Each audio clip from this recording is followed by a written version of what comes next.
In this video, we will discuss excise taxes on non-essential goods. So bago ko i-reveal ang sagot, try to answer this problem on your own.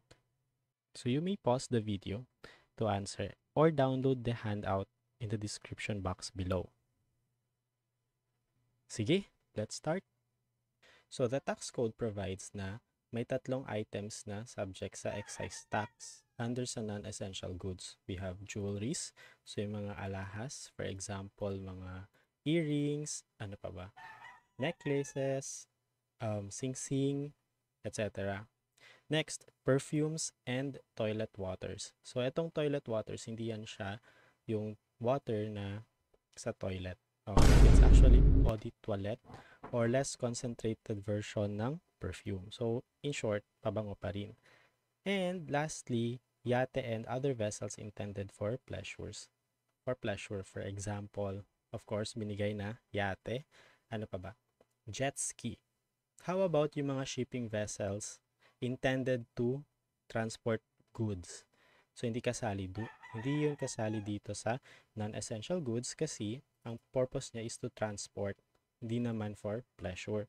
So, ang maganda lang sa non-essential goods is that naka-fix siya na 20% based sa wholesale price or sa value of importation set by Bureau of Customs. So, mas madali siyang tandaan. Okay, next, sinabi dito na wholesale price. Ano ba ang difference ng wholesale sa retail? Ang wholesale price, yun yung presyong binibigay ng manufacturer sa mga merchandiser. Okay? So, for example, yung manufacturer ng milk. Ganun. So, ang presyong binibigay ng manufacturer sa, let's say, KCC Mall de Zamboanga, yung department store, yung grocery, okay, yun yung tinatawag na wholesale price. Samantalang yung presyo ng KCC papunta sa consumer, ang tawag dun ay retail price. So, ang basis natin ng excise tax ay ang wholesale price and not the retail price. So, sige, compute na natin yung excise tax due ni EFG Corporation. Sige. So, assume natin na si EFG ang nag-produce ng lahat ng to. Okay? So, ibig sabihin, manufacturer siya ng perfume, ng jewelry, at ng vessel. So, sige. Compute na natin. Magkano yung excise tax sa Mitenas Secret perfume? Okay? So, ano magiging basis natin? 20%. 20% times alin? Is it 500 or 450?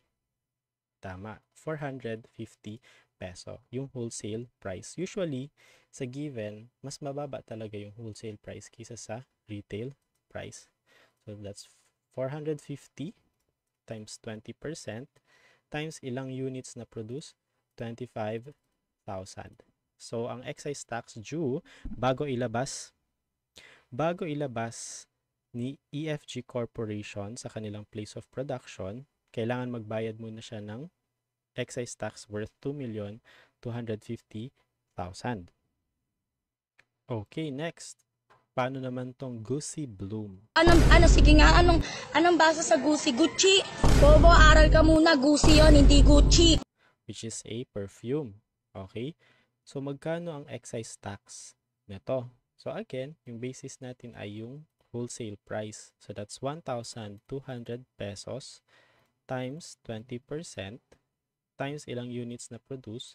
So, that's 3,000 units. So, kailangan niyang magbayad ng 720,000.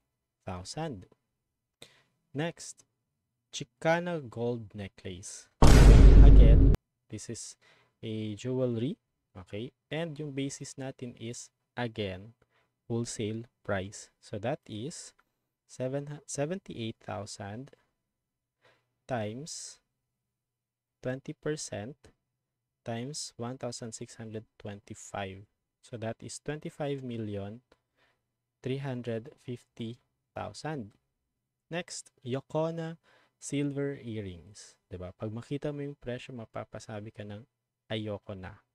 Next, ang wholesale price niya is 56,000 pesos. So, that is 56,000 pesos times 20% times 2,567 units. So, ang excise tax due niya ay 28,750,000. Next, Azim luxury motorboat. Diba? Yan yung motorboat ni Sasa Girl. Next, ano yung wholesale price niya? So that's 2,970,000 times 15 units times 20%.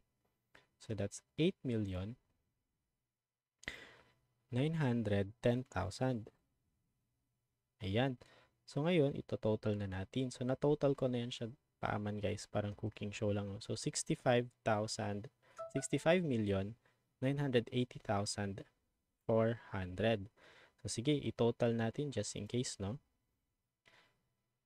Okay, so that's 2,250,000 plus 720,000 plus 25,350,000 plus 28,750,000 plus 8,910,000.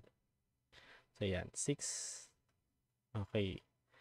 Not sure kung saan galing yung 400, no? Dito. So it's 28,500,400. Okay. So ganyan na siya kasimple, guys. So, try nyo sagutin tong activity 12 and see you sa susunod na video.